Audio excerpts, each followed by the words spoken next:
back, everybody. I'm just going to do this without a mic because I don't want to mess with that technology right now. But welcome, everybody, back to the grade 3, grade 4 portion of our speaking competition.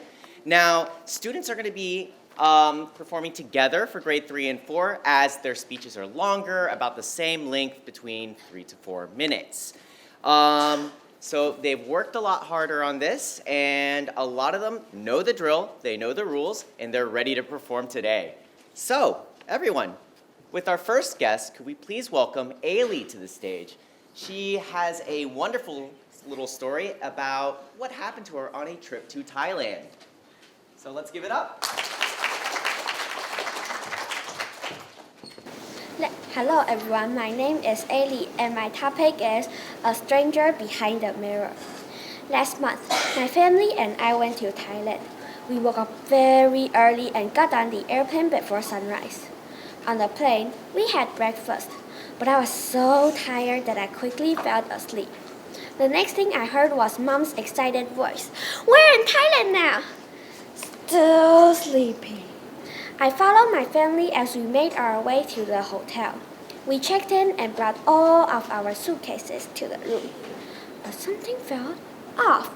The room was nice, but I sensed that something was weird. Curious, I started checking everything. When I walked near the mirror, I heard a strange sound coming from behind it.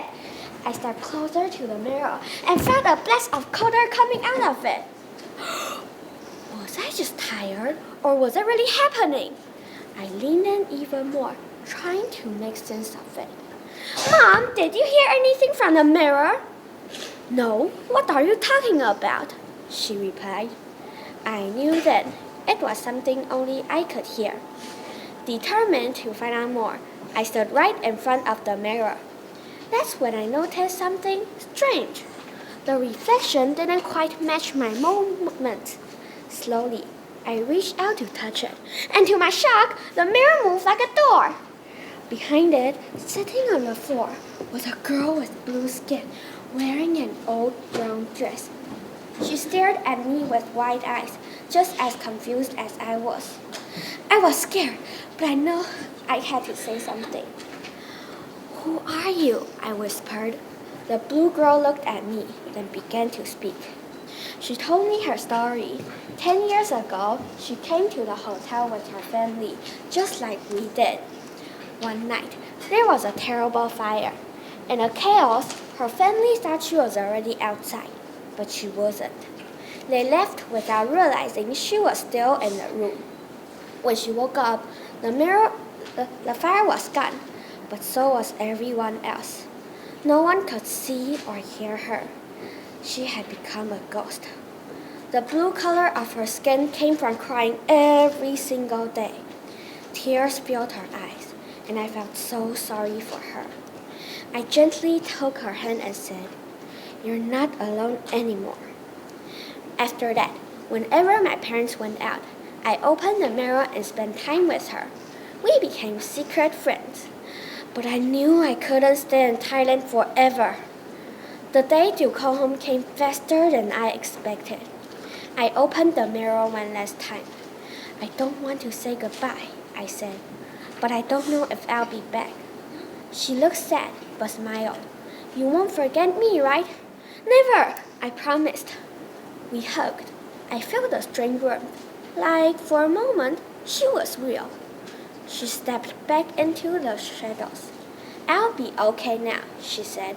"You helped me remember what it felt like to be happy." I nodded. "Goodbye, my friend." The mirror slid closed. My parents returned, and soon we were on our way to the airport. I didn't say a word. They wouldn't believe me anyway. But one thing I knew for sure. Somewhere in a hotel room in Thailand, behind the mirror, a girl with blue skin wasn't crying anymore. Thank you, everyone. Thank you very much, Ailey, for sharing us that story about your what happened in Thailand. I mean, to be honest with you, after hearing that, I think I'm going to have to check every mirror in the next hotel that I stay in for sure. Is that good? Okay, well, without further ado, let's welcome Elsa to the stage. She's here to talk to us about the longest Monday she's ever had.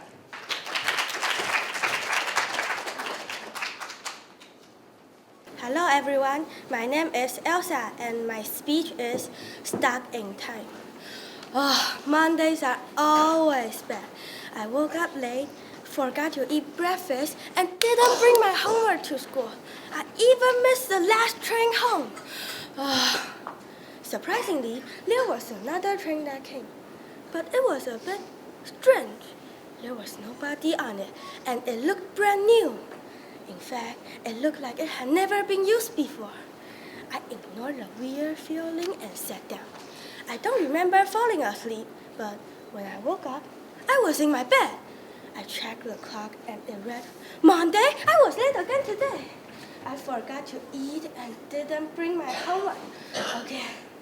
When I went to school, I checked the date on the board and it was still Monday. I was so confused. Day after day, it was still Monday. I decided to try and stay awake today.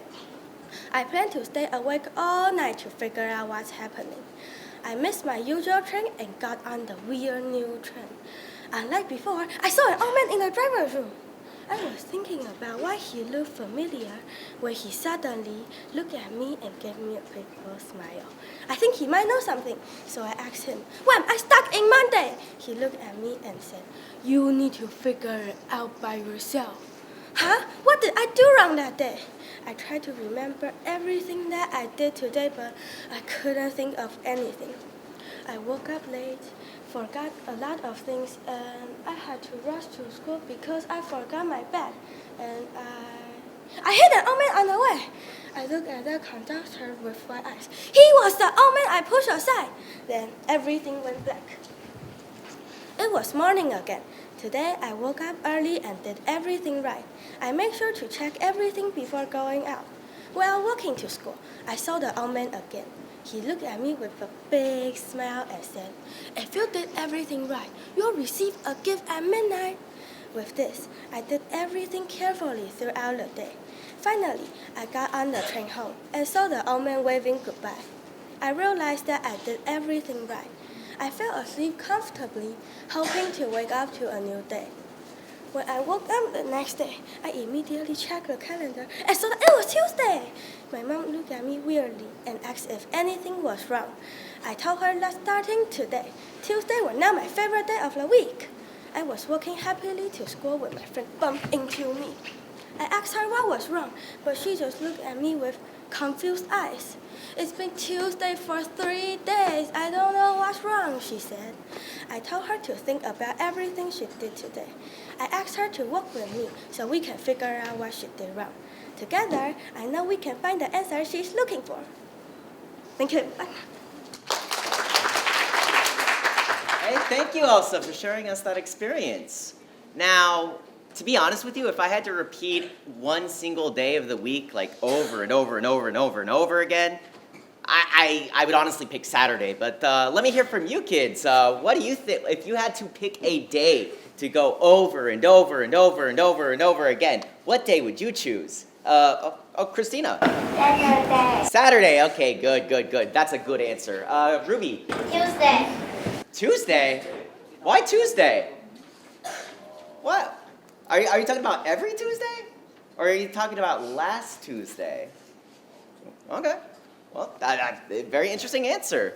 Well, let's welcome our next contestant, Henry. Now, have you ever wondered what the person on the other side of the mirror, who that person is? Henry's gonna tell us who that is. So let's welcome him to the stage.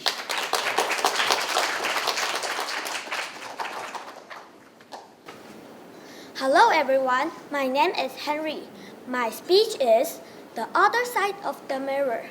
We use mirrors most of the time when we are brushing our teeth, dressing up, brushing hair. But one day the mirror was different and the reflection was weird. When I took a t-shirt, in the mirror it took yellow pants. Before I could move, the mirror rippled like water and suddenly I was pulled inside. I landed hard, gasping. Was it real or was I dreaming? I realized that my room was gone and that sent shivers down my spine. I am in the mirror version of my house. Everything was the same, but wrong. The colors were dull. The air was heavy, and the lights were dim as if the sun couldn't reach this world. I could see that was my room, but it really felt so weird. Suddenly, I heard footsteps behind me. Slowly, I turned. There, standing in the doorway, was myself. My heart jumped some beats when I saw myself. My other self's eyes were hollowed, and my smile was too wide. Finally, the other me said, I have waited for you so long. I moved backward. Who are you? He stepped closer. I am you, but you have been living in my world too long. It's time we traded places. He gave me an evil wink that sent shivers down my spine. I turned and ran. I didn't know where I was running to, but I had to find a way out. The house stretched out endlessly, and the door led to nowhere. It felt like a dream, but I know I wasn't dreaming. The other me just walked with ease while I was running my full speed. He kept on getting closer to me, no matter how fast I thought I was running. You can run all you want, but you cannot get away this time, he said. In the far corner, something caught my eye. It was the mirror that was in my damn room. I was running to its direction when the other me grabbed my foot so hard that I slid on the floor. You can't get away this time. I have waited so long for this chance, he said. I kicked him on his chest, hoping that he would let go of me. To my surprise, he continued pressing me down like he didn't feel anything. Was this possible? This person couldn't feel any pain, I thought. I shouted on top of my voice, but it felt like no one was hearing me. I jumped with all the power I had left and grabbed his nostril. He let go of me. I jumped so hard and threw me into the mirror. I landed on my bedroom floor. My heart was racing. I couldn't believe that I was back, such that I screamed on top of my voice. My parents came running into my room. I told them the whole story, and we destroyed the mirror. From that day, I avoided mirrors. Thank you, everybody. Thank you, Henry, for that wonderful story. Now, would you trade places with the person behind the mirror? That's a good question. I can tell you for a fact I would if that person behind the mirror was both rich and successful and had a mansion and everything that they wanted. That would be so nice. Would you trade places with the person behind the mirror? So I'm asking, let's pick Sophie. Would you trade places with the person behind the mirror? That looks like a no. No. Why? Just no why, huh? No why. But what if that person was rich and you could live in their house? Nah. In Canada. Penguins.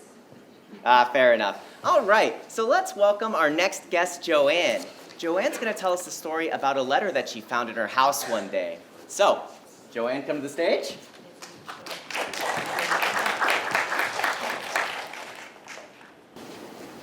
Hello everyone, my name is Joanne. Today my speech is The Unsent Letter. I moved into my new house last year. The place was a bit dirty and dark, so I spent the whole day cleaning, from the floor to the windows. The house wasn't small. In fact, it was huge. Since it had been empty for years, it was cheap, only $5 million NT. The first couple of days were quiet. Nothing unusual happened until one day.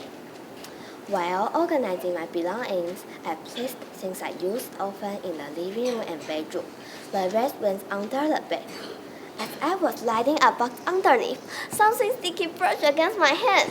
I screamed and quickly pulled away. Grabbing a flashlight, I checked under the bed. Oh, Just a spider web, I sighed, feeling a bit silly. But then, something in the corner caught my eye. An old box, dusty and stained with age. It looked like it had been there for years.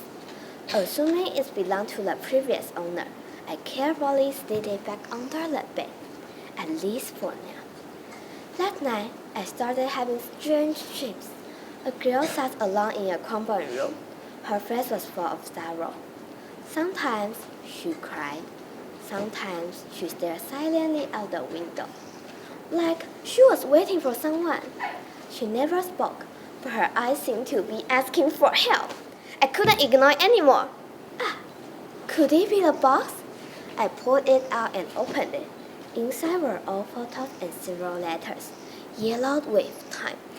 Curious, I read one. Dear Jack, I miss you every day. The war has ripped our village, but I'm staying strong, thinking of you. If anything happens to me, please remember that I always loved you. If the world is kind, I hope to see you again when this is all over. Love, Amy. After reading it, my heart felt heavy. The letter had never been sent. I wanted to find out more, so I asked around the neighborhood. Eventually, I learned the story. Decades ago, a young man, Jack, went off to war, leaving behind his beloved Amy. He promised to return and marry her, but when he came back, she was gone. Rumors say she died in an attack, but her body was never found. Oh my God, I could feel Jack's sorrow. I had to do something. I found the address faintly written on the envelope. After some effort, I traced it to a nearby town. I followed the trail, hoping to find Jack. I was too late. Jack had passed away 30 years ago. His son, now in his 70s, welcomed me into his home. When I explained why I came, I handed him the letter. His eyes filled with tears as he read the words. This is from her, he whispered, that never stopped missing her. The next morning, he invited me to visit the cemetery. Together, we found Jack's grave. The old man knelt and gently placed the letter at the base of the tombstone. He said softly, "Now he finally knows." The wind blew gently and the air felt warm and calm. I could almost see them, Amy and Jack, standing side by side, smiling. They were no longer in sorrow, but in peace. Thank you for listening. Thank you very much, Joanne, for such a wonderful story. Have you thought about becoming an author? Yeah. I mean, it's a good career choice in the future. Now, I'm gonna ask everyone, like, if you found an old letter, like from say 1920 or 1930, like in your house while you were cleaning, would you open it? Yeah. Yes? Really? Like, well, okay, good. I'm impressed, actually. I think someone told me that they would throw it away. Like, why would you do that? Why would you do that? But, I mean, it could lead to someplace, you never know, you could find like a treasure, it could be like a little map in there that leads you to a treasure full of, let's say a large chest of... Curses. What? Curses. Curses? Oh, Mika, why do you want curses? That's evil. That is evil. Well, I mean, like maybe it's something like gold or golden tea or something like that. But I am going on a tangent. Let us welcome Ken. Ken is going to tell us a story about an invitation that he received for dinner one day. All right, Ken, come to the stage.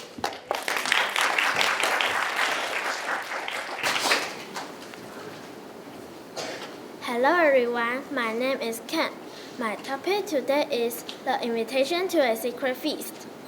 Ding ding ding, oh that's definitely the sound of the mail scooter. I went out to check it. There were usual bills and flyers, but also an old-fashioned black envelope. My name was written in gold ink. Curiosity forced me to tear it open. You are invited to a secret feast. Come hungry, come alone. Midnight, 13 Shadowland. A chill ran down my spine. I had never heard of Shadowland before, so I decided to show the invitation to my best friends, Henry and Ray. "It's creepy," Red said. Since it would be free food, we decided to go and promised to stick together. At 11:45 p.m., we sneaked out and followed the map on Henry's phone. The street was empty, the house is old and abandoned. Then, at the end of the lane, we found it! It was a tall black house with flickering lights. The front door opened on its own. A well-dressed man stood in a hallway. It was dim in the house. His eyes were too dark like empty holes. "You are expected," he said in a loud, hoarse voice. At this time, we all wanted to go back, but we stepped in anyway. We exchanged glances and we were very uneasy. The man led us down the corridor and stepped at a big wooden door. It had a big scary wallpaper with knives and blood.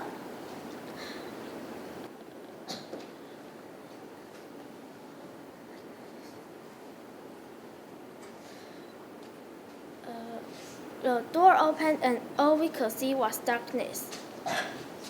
We hesitated and Ray said, "Guys, I don't think." A big hand shoved us in and we tumbled on the ground. Immediately, the door was shut.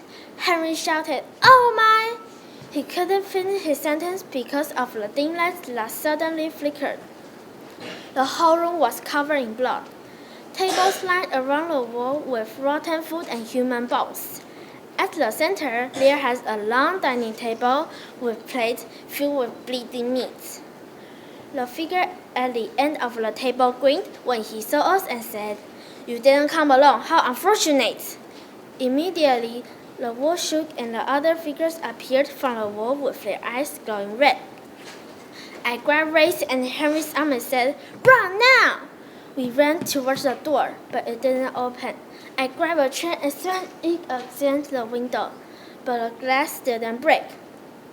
The figure wearing a black coat rose from its seat and said angrily, "You cannot leave! The feast has begun!" The other figures closed in. My heart pounded hard. "Look for another way out!" Henry spotted a vent in the ceiling. "There!" Ray climbed the table and kicked the vent open. I grabbed a candle on the table and threw it to the closer figure. The flame caught up and we climbed into the vent. We crawled and suddenly saw stars. We climbed out and ran for our lives. Before we parted with my friends, I checked for an invitation card, but it wasn't there anymore. That was strange. Thank you, everyone. Thank you very much, Ken. That was a great story.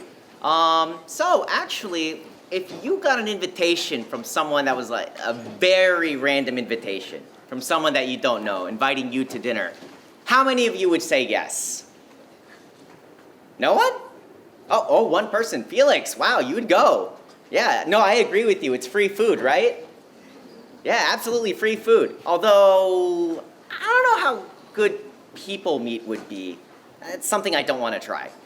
Anyways, let's welcome our next speaker, Kimberly. She's going to tell us another story about a stranger in the dark. So, Kimberly, welcome you to the stage.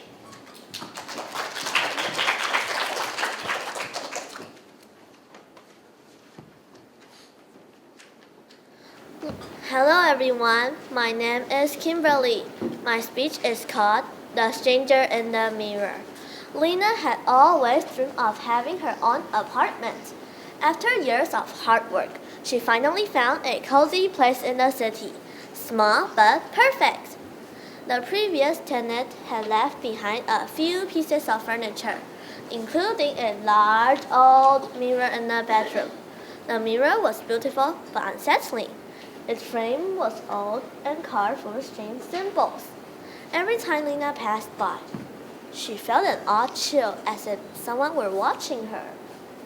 One evening, after unpacking her last box, she stood in front of the mirror, tying her hair. That's when she noticed something strange. Her reflection wasn't moving. Lena frowned. She waved her hand. Her reflection waved back, but a second too late. Her heart pounded. "It's just my imagination," she muttered. Shaking her head, she turned away, but in the corner of her eyes, she saw it. The reflection was still staring at her. A chill ran down her spine. She turned back sharply, but now everything seemed normal. Taking a deep breath, she laughed nervously. I need some sleep. That night, she woke up to a sound. Tap, tap, tap. It was coming from the mirror. Lena sat up, her pulse raising. The room was dark except for the faint glow of the streetlights outside. She forced herself to look at the mirror. Her reflection was standing, but she was still in bed. Lena's breath caught in her throat. The reflection tilted its head and smiled. Who are you? Lena whispered. The reflection placed a finger against its lips. Shh.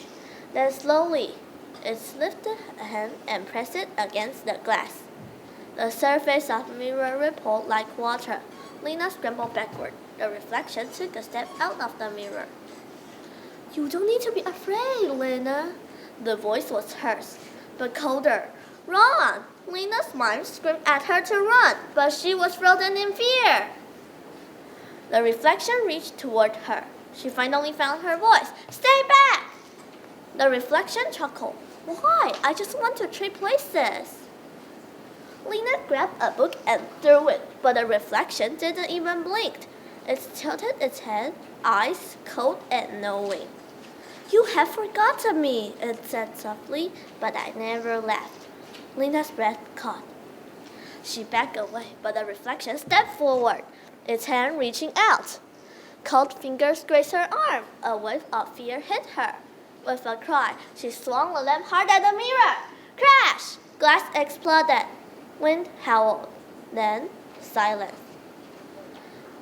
The mirror was gone. Pieces lay everywhere. In one, a familiar face stared back and whispered, You can't break me. I am you. Lena dropped it and fled. She never looked in the mirror the same way again. Thank you, everyone. That was a great story, Kimberly. Have you actually also considered becoming an author as well? I mean, like, I'd buy those books. I'd buy all those books. So, I mean, like, just considering, like, all the stories that we've had about strangers in the mirror, like, looking back at you, I'm just, like, curious, like, if you look at your reflection in the mirror, are you scared of it? I know I am. Like, I wake up in the morning, I go look at myself in the mirror, and I'm just like, oh my God, who is that person? Ugh. Like, every morning. And that's even after 5 cups of coffee. Let me tell you for sure, yeah. So let me ask you, when you look at the mirror, are you scared of yourself? Yeah. Oh, some people said yes. I agree with I agree with you guys as well. I mean, after putting on all my makeup, you know, I gotta like put the foundation on before I can like really like be okay to look at myself in the mirror. Well, let's welcome our next guest, Phoenix. He is gonna share with us a story about an exciting time that he had in a park. So Phoenix, come to the stage.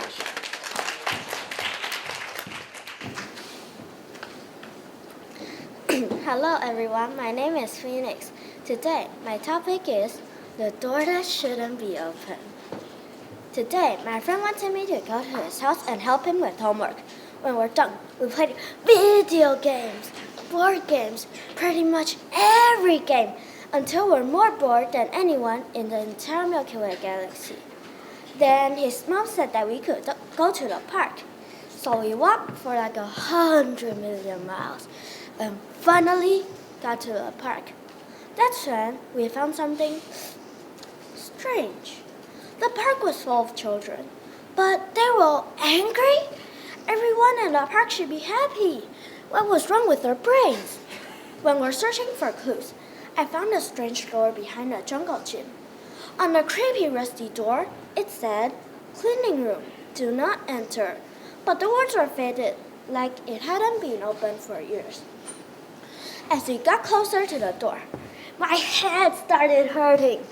I heard high-pitched sounds like a dog whistle, but 1,000 times worse. The sound was coming from behind the door. Suddenly, I remembered something Grandpa told me a long time ago. Never open locked doors in old places.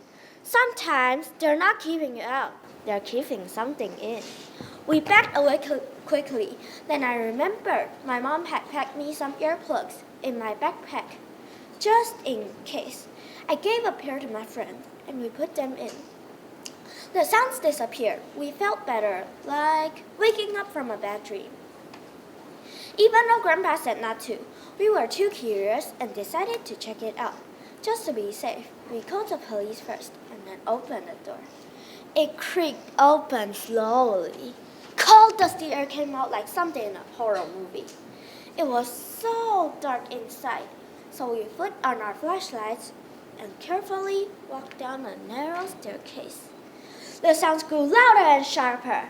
At the bottom was a room filled with old boxes and cleaning stuff, just like a normal basement. In the middle of the room, we found a giant broken machine, covered with dust and rust, with blinking red lights and broken wires. "That's it," I said. "That was where the noise came from." Before we could get closer, the police officers arrived. One of them looked at the machine and said, "No way, I haven't seen this thing in years." The machine was used to keep rats away, using high-frequency sounds. It was supposed to turn on only at night for a few minutes at a time. But this one was broken and got stuck in on mode. Since only kids could hear it, the adults had no idea. "What? No ghosts? No monsters? Just a broken machine?" Oh. The police officers turned it off and said that they'd come back and remove it. The park went back to normal. Kids started playing and laughing again. Still, just to be funny, my friend and I made a sign and stuck it on the creepy door. It said, "Problem solved. Just an old machine with a bad attitude." Underneath, we added, "Still, don't open it again, just in case." Thank you, everyone. That was a wonderful story, Phoenix. Your grandfather actually had really good advice for you. I mean, don't open strange doors in old places or old doors in strange places. Oh, my English is going again, and I've only had 3 cups of coffee instead of my usual 6 at this time of day. So, let me ask you a question. If you were walking to the park and you saw a bunch of people just acting strange in the park, would you still go? Justin, you would still go? Really? What? Why? Why? No why? Really? Just kind of curious. I mean, to be honest with you, I would be a bit hesitant to go. I mean, if people were just acting strange, I would just be like, well, let me walk over to another park or something like that. Usually, I try to avoid strange places. If people are acting normal, that's good. Okay, well, let's welcome our next guest, Ray. Ray is going to tell us another story. So Ray, come to the stage, please.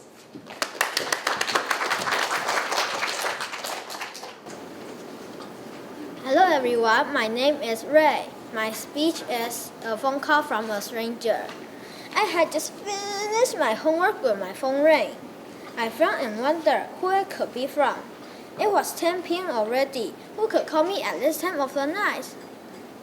Many thoughts flooded my mind. Could this be my nagging friend or my annoying sister who lives abroad? Before the call dropped, I hesitantly answered. The voice paused, then urgently, "Just don't go outside, no matter what." The call ended. I stared at my phone, confusion turning to unease. I peeked out the window and everything looked normal. The street was so quiet with a few porch lights flickering in the neighborhood. As I stood by at the moment, I was angry at my parents for not being home at this time. Lots of scary scenarios flooded my mind as I stood by the window and boom! I saw something by the gate. It was a shadow, and I immediately closed the curtains. My heart was pounding like it wanted to stop. I slowly peeked through again, and the shadow seemed to be moving toward the bedroom's window. I quickly jumped into my bed and covered myself with blanket shivering. It was Mandy's, my neighbor's dog, barked that almost sent me to my early grave. I was tiptoeing to the window when my phone rang again. I swallowed hard and answered. I told you to stay inside. I gasped and sat on my bed. What did you want? The voice sighed. To help you. If you step outside, it will find you. I didn't know how to feel at that moment, but it got worse when I heard a sudden knock. I jumped. Could this be my mom and dad? The phone rang again. I picked it up with my trembling hands. Don't open the door. I held my breath as another knock came. It was louder this time. Then a voice from outside. Ray, it's me, Mom, open up. My hand trembled. Instead of sighing from relief, I got even more scared. The voice sounded like my mom's, but something was off about it. Then I whispered, Mom, silence. Then the voice outside changed. It was deep and scarier. Let me in, Ray. I screamed and backed away. The knocking stopped. I didn't hear any footsteps from the door. Instead, my phone rang again. I didn't answer the phone this time. I just stared at the box in my hand. The knocking had stopped, but the silence felt heavier than before. I stood frozen in the middle of the room, waiting. Then I heard a soft footstep. Not outside, but inside the house. My breath caught in my throat. I hadn't unlocked the door, had I? The phone lit up again with a message. It's already inside. I dropped my phone. Behind me, the floor creaked. Thank you, everyone. Thank you very much, Ray. I wonder who that voice was, by the way. Now, I guess this is a question for everybody with a phone. So, if you were getting a phone call from a random stranger, yeah, you know, well, first of all, would you answer it if you were getting a phone call from a random stranger? It's always scam, they speak Chinese, and you say, I don't speak English, and they hang up. Well, at least you get phone calls, you know. I don't speak Chinese, they hang up on me. If I got a phone call, maybe I'd answer it because I'd be the only phone call I'd got this entire year. That's so sad. I'll call you next time. Pretty true. I'll call you. Fair enough, fair enough. Yeah, usually. But if it was a random phone call on, say, Line or something, and for some reason you decide to pick it up and the voice tells you to not go outside, would you listen to it? Of course not. Oh, okay, fine. Jay, so you just like walk outside and... Yeah. Ooh, rebel right there. Yeah, I mean, if a voice told me to stay inside, I'd probably be like, well, I'll stay inside. All right, well, our next contestant is Roy. Roy is going to tell us about an unforgettable train ride that he had. So, Roy, welcome to the stage.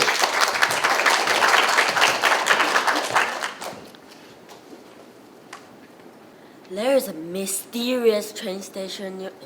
Oh, hello everyone, my name is Roy. My topic is the midnight train too.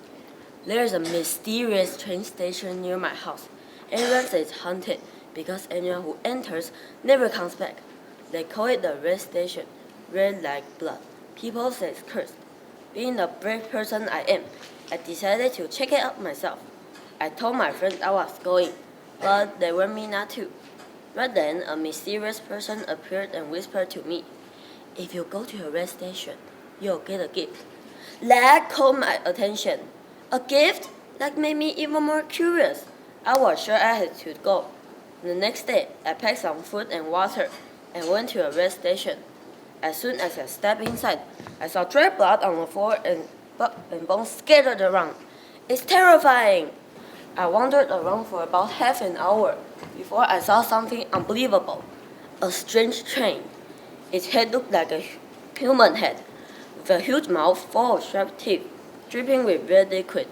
Two human-like heads poured it along the tracks. Suddenly, it spoke.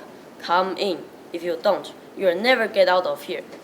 I walked into one of the cars. To my surprise, 10 people were already inside. 10 minutes later, 10 more people entered. Then the train announced the first game. Jump. We had to stand in the line. A sharp ball will roll under your legs. If it touches you, the poison ice will cover your body. If you refuse to play, you'll die right away. Only 10 people will survive. I stood in the front of the line. That way, I could see the ball coming. This was the best position, and it helped me survive. Unfortunately, the older people couldn't jump fast enough. Some were hit and died quickly from the poison. After the first game, the survivors were sent into another room. Then the train explained the second game. Each of you has a balloon tagged to your leg. If your balloon pops, the poison will cover you. You'll die in 10 seconds. The game began right away. Everyone was to step on each other's balloons. I quickly hid in a dark corner where no one could see me. No one popped my balloon. Once again, I survived. After this round, only one other person and I remained. The train said we have a final game. It gave us time to rest before the last challenge. When we were ready, the train moved us into the final room. Run with all your energy, it said. Poison gas will follow you.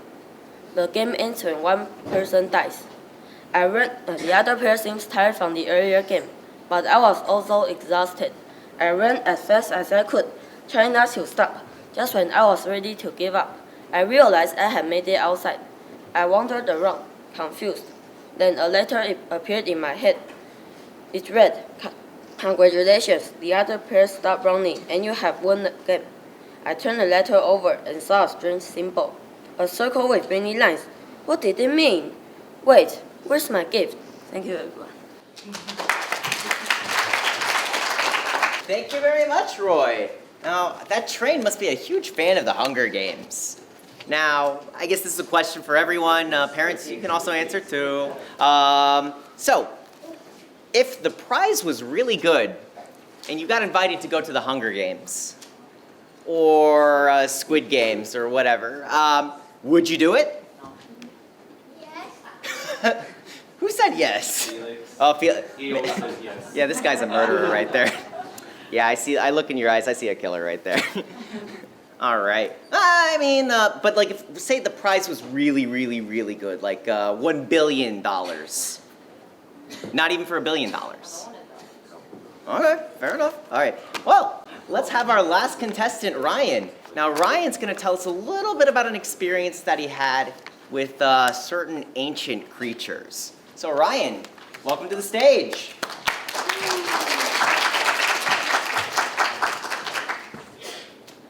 Hello everyone, my name is Ryan. My speech is Jurassic World. It was supposed to be another boring flight, but life had other plans. I flew the airplane like I always did. It was very smooth at first, until I saw large black clouds up ahead. I tried to change my route, but it was too late. I had no choice and flew through the storm. Lightning hit the airplane, and I did my best to control the plane. I thought I made it through until I heard the system alarms go off. I prepared myself for the crash and hoped for the best. After I landed, I climbed out of the wreck of the airplane. I realized I was on an island with a thick, lush forest. Then I heard an odd sound from behind the trees. There were some triceratops eating leaves. How were there dinosaurs on this island? I quickly ran back to the wreck of the airplane to come up with a plan. But first, I knew I needed to fix the plane before figuring out how to get back to Taiwan. I walked into the wreck and took my tool bag out. Luckily, I had the tools to repair the airplane, but I still needed some wood or metal to cover the hole on the side of the airplane. Wood was easy to get, so I just chopped some wood from some fallen trees and carried them back to the site. While I was walking back, I heard a loud roar. Rah! A large T-Rex broke through the trees and ran out. Ah! I yelled and ran back to the plane as quickly as I could. I could hear the T-Rex roaring and running behind me. I hid under some pieces of scrap metal as the T-Rex tried to find me. After a while, it gave up and left. I breathed a sigh of relief. I gathered all the wood quickly and went back to the plane to work on the repairs. I cut the wood to make sure it fit the hole and did my best to tie it in place with the rope I found on the plane. When I felt it was secure, I risked it and thought about how I can actually get back. I tried to remember what happened before the crash. And oh, I need to go through a storm again. I looked up and saw dark clouds for me. But I quickly turned on the engine and prepared to fly home. Sadly, the noise of the engine was too loud and attracted the dinosaurs towards my plane. From the window of my seat, I could see the dinosaurs getting closer and closer. Luckily, the plane took off just on time.